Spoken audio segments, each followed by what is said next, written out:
My friends, তো এখন জ্বর কিন্তু খুব প্রচুর পরিমাণে হচ্ছে এবং প্রত্যেক ঘরে ঘরে বা ফ্যামিলিতে কিন্তু জ্বর দেখা যাচ্ছে।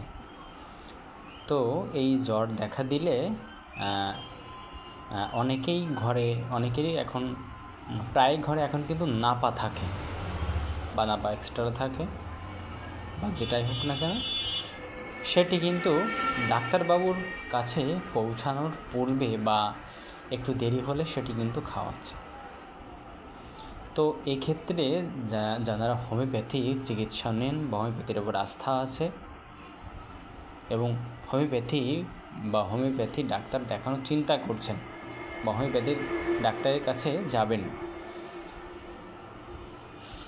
এই ক্ষেত্রে কিন্তু আপনি যদি নাপা খাওয়ান সেক্ষেত্রে তাপ কম থাকছে কিন্তু সারছে না, এবং তার একটি সমস্যায় পড়তে হচ্ছে ডাক্তারবাবুকে। কারণ ওই যে জ্বরের যে আসলে মেন্টালি বা ফিজিক্যালি যে সিমটমসগুলো রোগীর পেশেন্টের ভিতরে আসে সেগুলো কিন্তু সাপ্রেসড চাপা থাকছে।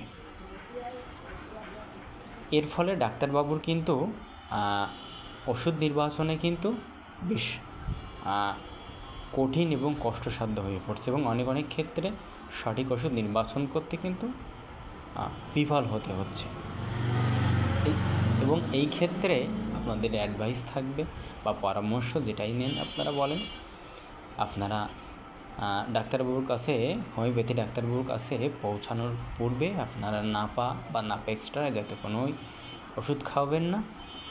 তার ফলে ডাক্তারবাবুর সঠিক ওষুধ নির্বাচনে করতে খুব সুবিধা হবে এবং এর ফলে আপনি দ্রুত সুস্থ হবেন সঠিক ওষুধ নির্বাচনে, এবং সমস্ত উপশম কিন্তু একটাই ওষুধে রিমুভ হবে।